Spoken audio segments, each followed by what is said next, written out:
and welcome to Soulful.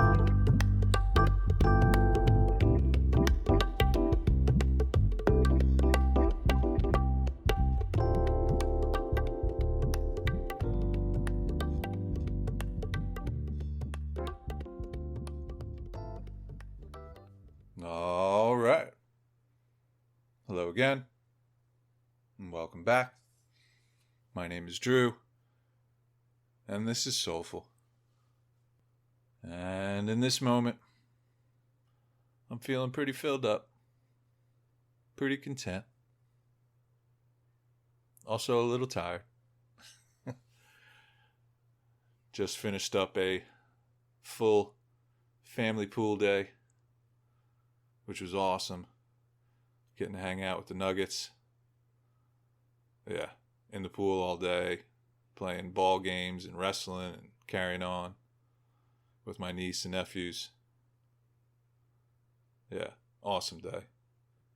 And I am also sufficiently sun-soaked. I mean, who am I kidding? I'm sunburnt. I just put the aloe on because I could feel the heat coming off of my skin. Yeah, so sunburnt, but totally worth it to get to hang out with the family all day. Yeah, this is a huge part of why I wanted to be back here in Jersey for the summer. It's for days just like this. So, and in this moment, grateful that the day happened. Also grateful that the day has already happened. And my niece and nephews have departed with my sister and brother-in-law. Yeah, because it's a full day. You know, there's a lot of energy, and everybody's banging off of each other. And, you know, it's like shenanigans one moment, and then who's fighting, and then who's crying, and yeah, it's just a lot of energy and interactions per second, and it's beautiful and it's awesome. It's also a lot, and so then it's nice when it ends, and I can retreat and spend some time in my own space again. And so that's what I'm doing in this moment, chatting with y'all. And I'm also looking forward to later this week unplugging for a 3-day Vipassana meditation retreat. Yeah, super pumped for that. I'm overdue. And this retreat is actually perfectly timed too. Because, yeah, coming out of the last busy doings, this will be a nice little reset point. So, next week, or next time you hear from me, I'll be post-Vipassana. And maybe you can feel that on me, or hear that in me, when that episode comes. Anything else on my radar? No. Yeah, just an awesome day. Super grateful. Super appreciative. Yeah, because my folks ain't getting any younger. And the Nuggets are getting older by the second. And so, yeah, this is just a really beautiful moment in time. So I'm super, super appreciative to be able to be here and enjoy it and recognize it while I'm in it. Yeah, so beautiful family vibes and a little sunburnt and Vipassana coming later this week. Yeah. Because I'm way overdue to unplug. I mean, I've overdone it a little bit this last month as far as being online and social media madness, being on the computer too much and staring at a screen too much. So I'm looking forward to unplugging from all of this noise, all this madness, just hanging out with the breath for a couple days.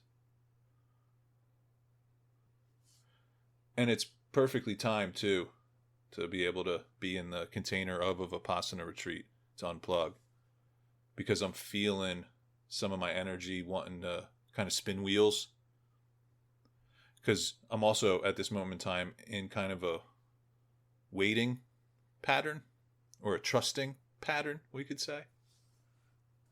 I've put in the energy and the time and the effort with the podcast and the book with the goal of, expanding reach and connecting with different folks and organizations and different spots.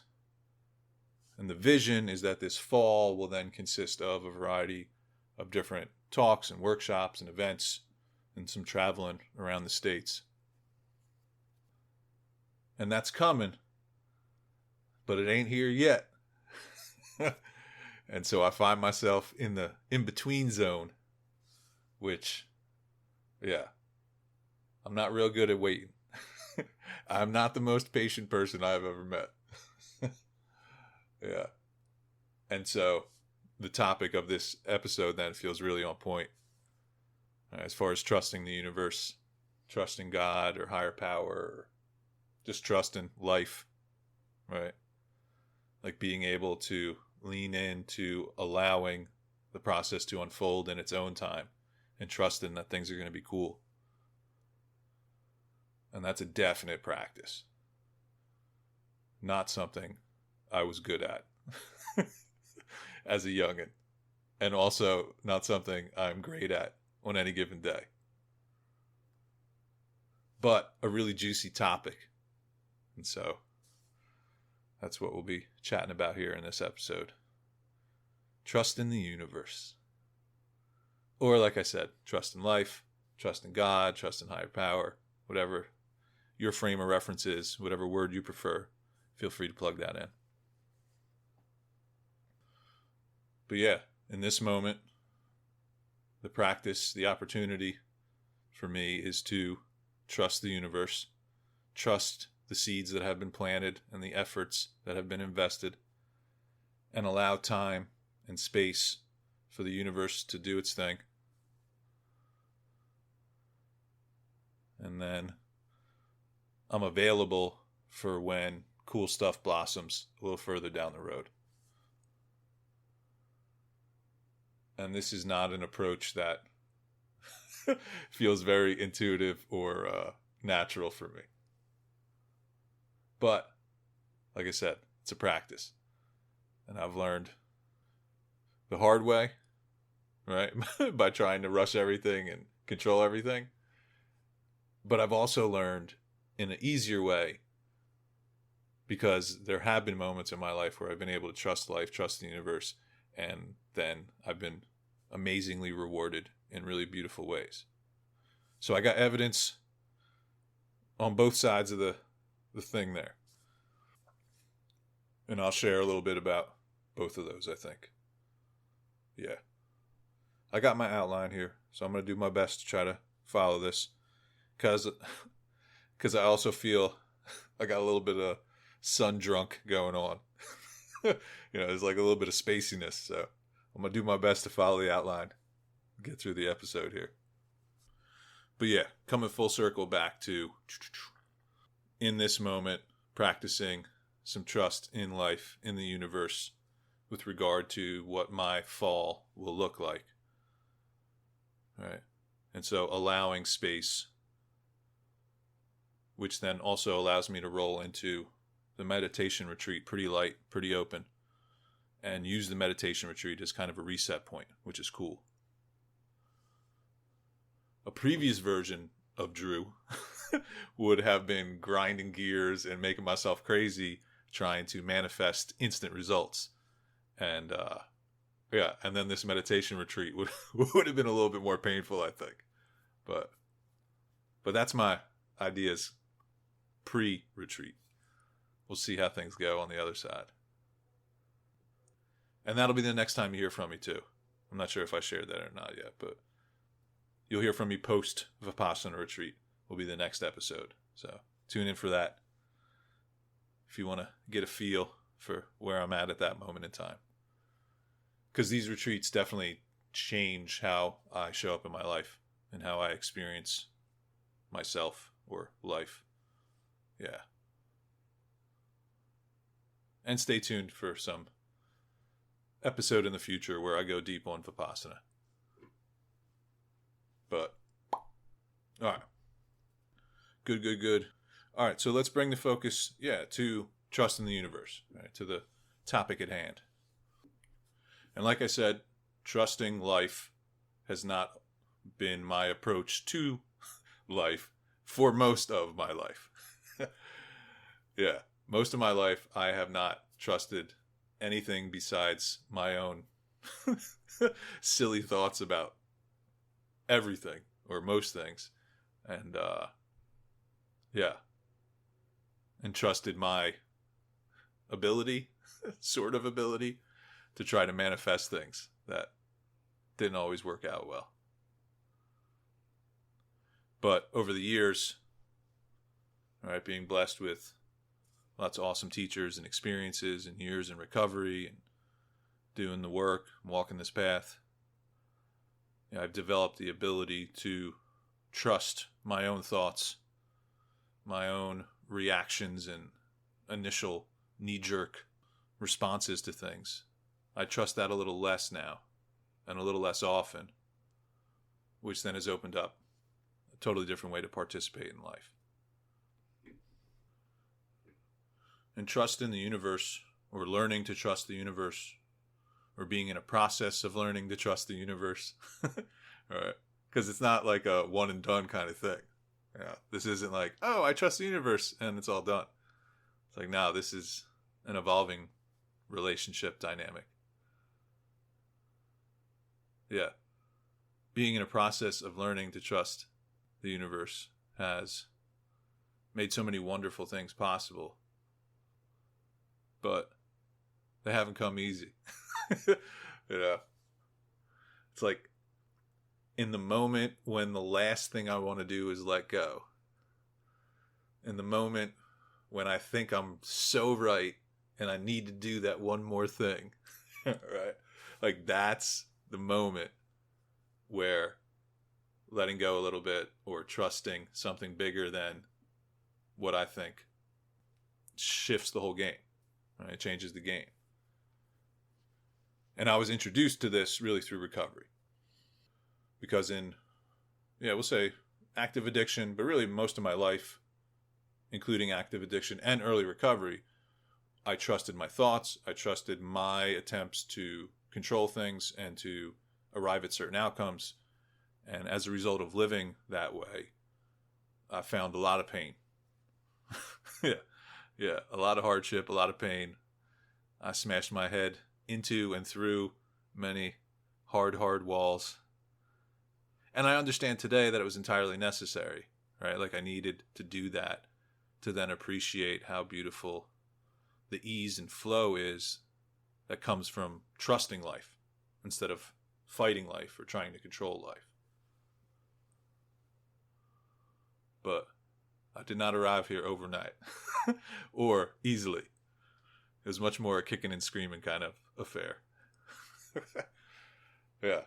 So early in recovery, I had the opportunity to learn that if I didn't trust or believe in my first thoughts or my initial reactions to things, that those thoughts and reactions would come and go, and then a whole new experience would be available right on the other side. And that shit was just magical the first couple times it happened.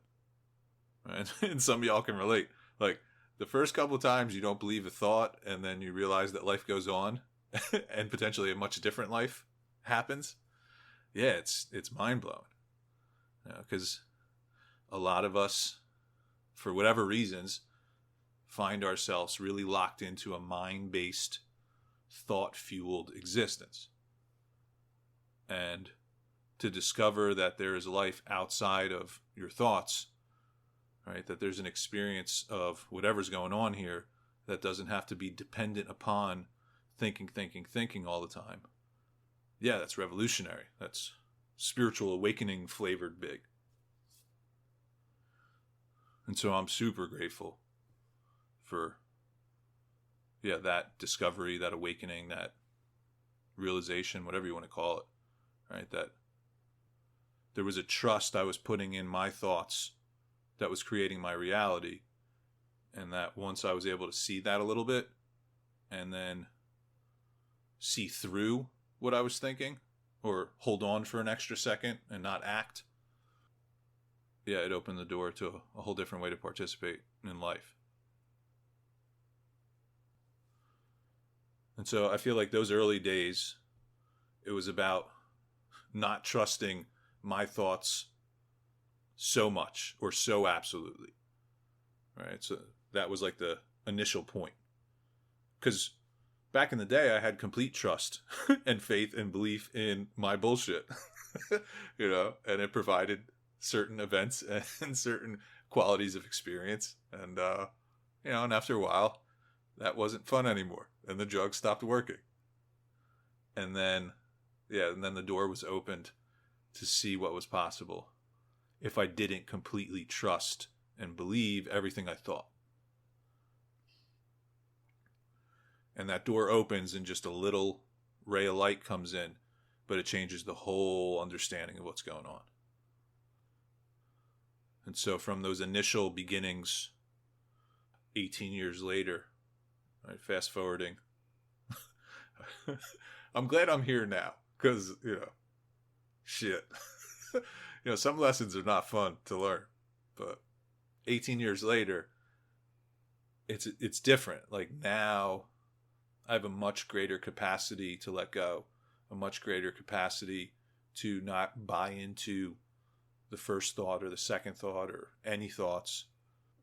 And I have much greater confidence and faith and trust and belief in life, in the universe, in God, in the higher power, whatever, right? Like there's a lot more trust and faith here in my experience today. And as a result, or at least somewhat related, my life is way easier, way cooler. Yeah, the quality of experience is just, hard to describe sometimes in a really cool way. And so it feels like trusting the universe is a practice for a particular moment in time. It's also an approach to living. And then I think it can also be a place that we can just hang out. Like we can just live in trust in life, or just live in trust, which makes so many cool things possible. And for me, my ability to live in trust or to trust in the universe has directly translated into my ability to travel the world.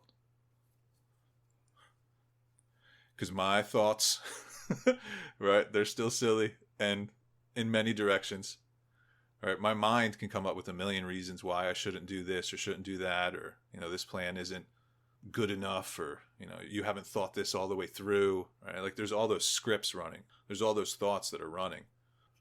But because I've seen through a thought-dependent life experience, right, and come to know an ability to trust in life itself, I've been able to wander the globe. And not always with a lot of monies in my bank account. Like I've had people ask, like, oh man, you must be doing really well. You must blah, blah, blah, lots of money to be traveling like that. No. I mean, let me say it like this. It's not an abundance of monies in the bank that allows me to travel the way I do. It's an abundance of trust and faith in the universe, in life, that allows me to travel the way I do and really live the way I do. On multiple occasions, I've been in foreign countries with little or no or negative money in my bank account and no idea where I'm going to be sleeping in 2 weeks. All right, multiple times I've been in that spot. And the first time was a little crazy, right? But because of these moments, right, these opportunities to practice that I've taken advantage of and leaned into, each time I'm in a foreign country with no money, it's gotten easier. And then money shows up, man.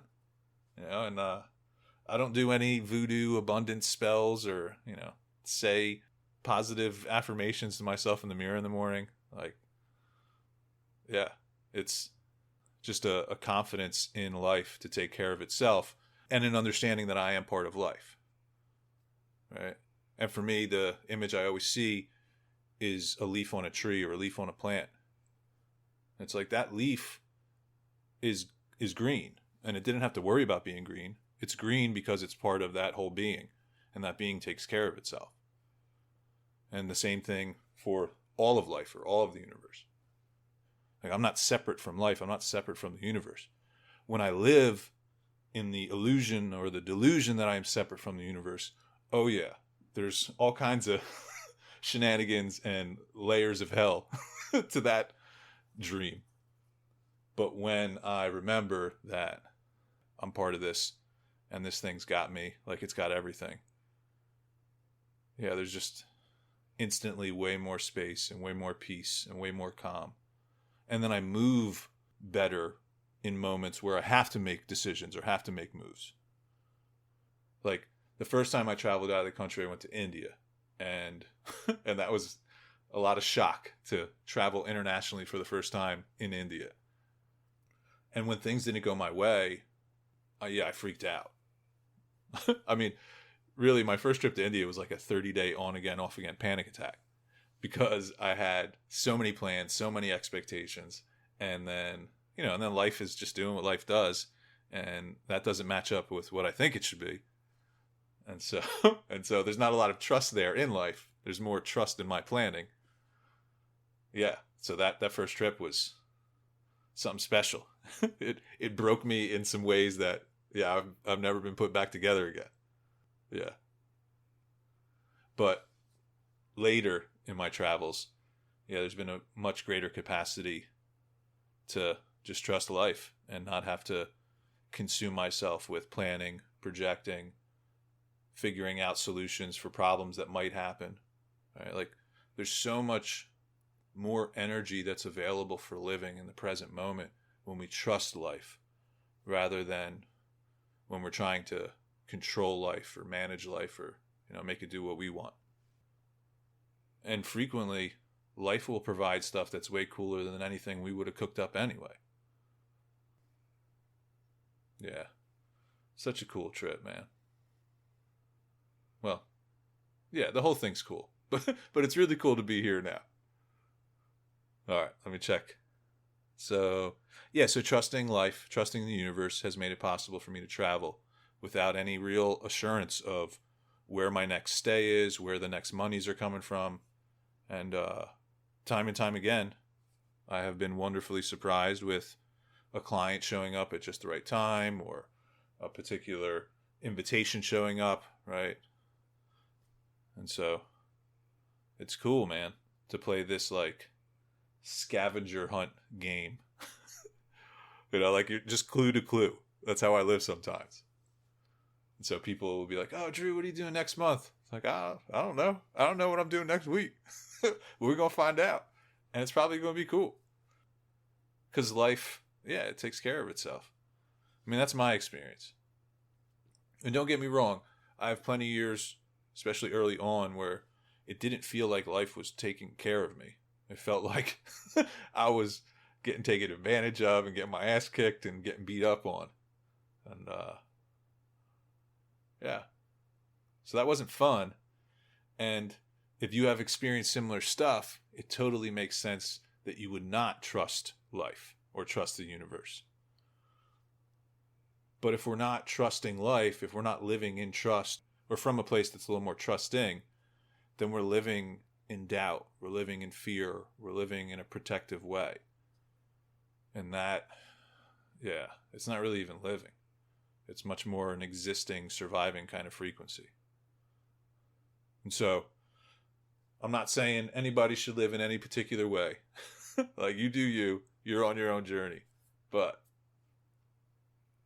I would like to extend an invitation for you to consider maybe stepping out of fearing, doubting, judging, controlling life and the universe a little bit, and into trusting this experience a little bit more, and then see how it feels, see how it opens up for you.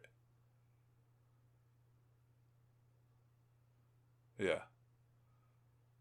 Because I can still come up with 100 reasons why I shouldn't trust people in general, or certain people, or outcomes, or, or how I know things better and they should go the way I think.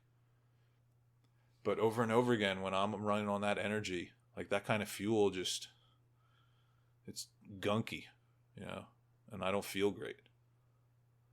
But when I'm able to abandon what I think is the right thing, or when I can let go a little bit of my survival strategy and lean in a little bit into trusting life, or being open to maybe life being cool occasionally, yeah, I'm frequently pleasantly surprised. And then the experience is lighter too. And really, I learned all this stuff for the first time in recovery. And now I can't remember if I shared about that yet or not. I told you I'm sun soaked. I'm sun drunk over here. Anywho, yeah. Recovery was the beginning of me learning how to trust something other than my BS. Yeah, I think I said that already. All right. All right, let me check the outline here. So travels, yep. Yeah, I love that image of being like rich in trust and faith. Because you can have all the monies in the bank, but have no faith and no trust. And then experience life like that. But I like it the way I have it right now, where there's a lot of energy in the faith and trust account. And then the money's kind of come and go. And my ideas about how much money I should have or how things should go, like, that's all other stuff I can let go of and surrender, right? And trust the bigger thing that's at work here, or at play here. Yeah. All right. Yeah, and I think this is like the last big nugget for this episode. Yeah, is just realizing that we can spend our whole lives trying to control life, trying to make life be the way we think it should be so that we can get to certain outcomes and, have things the way we think they should be for whatever our reasons are. And a lot of people will live their whole life like that. And we can do that. But you're missing out on like a whole different vibe, a whole different wavelength of experience that's made available through letting go a little bit of what you think things are and what you think things should be, and trusting the flow of life itself. And I feel really fortunate that I've been gifted that opportunity in this lifetime. Yeah. And also, don't get me wrong, I'm not talking about like, don't do anything ever again and just trust life. And then all of a sudden you got a huge beard and you haven't showered in 3 years. Like, there are doings and happenings that are going to happen and unfold. But what I've seen is that when I'm in more of a trusting space, my actions and my participation has a different flavor and a different quality and a different motivation than when I'm in a more fear-based, doubt-based interaction or engagement. Right? Like, if I were to be in more of a fear space about this fall, I would be burning and churning here over the next couple days before I'll unplug from my retreat, trying to make sure that I connect with everybody I should connect with and send emails and make a good impression and ask people if they have connection. Like, I can push myself and drive like that. But some of that is definitely fear-based. And so even if it's well justified, it's still fear-flavored. Or I can do what I'm going to do, which is take a deep breath and remember that life is happening on its own schedule in its own way. It's been doing this long before there was a little Drew guy running around, and it will continue long after. And that life will take care of itself. And so with that recognition, letting go of my shenanigans and my doings and leaning into more of a trust, which opens up just a lot more peace and contentment in this moment. And so I get to then have a life experience over the next couple of days that's super cool and super chill. And yeah. And then I get to go unplug and just hang out with my breath for a couple of days. All right. I feel like I'm losing steam. and the caffeine's wearing off, and the sun drunkenness is multiplying. So I'm gonna start winding down. But yeah, trust in the universe. Highly recommended. And again, trust life or trust God, trust a higher power, trust whatever you want. But trust something other than what you think and see what happens. What I've found personally is when I trust in life to take care of life, which includes me, life's way cooler and way easier. And then my participation in it is much more authentic, much more in flow, and aligned with the experience of life. Because, yeah, we can get pretty drunk on our own ideas and expectations and projections, and we can get pretty far off from life. And as many of y'all know, the process of getting realigned to life and ripped out of your illusions and delusions is not always fun and frequently is painful. And life is undefeated, man. The universe is undefeated. Like you're not going to make the universe do what you want. I mean, you could try, I guess, but you'll find out. I did. So, yeah. Trust in the universe, or just living in trust. Yeah, it's way cooler than living in fear. And that's what we're doing, whether you like it or not. If you're constantly planning, projecting, analyzing, justifying expectations, right? Like if you're living in that very mind-flavored experience, yeah, there's fear to that. And there's a lot of energy consumed in that experience. It can be really tiring and exhausting to live like that. But there's also another option. All right. Yeah, I'm going to be done. I feel like I forgot half of what I said already this episode. But if you have questions, feel free to reach out. If I only delivered a half-cooked idea and you want the rest of the idea, feel free to reach out.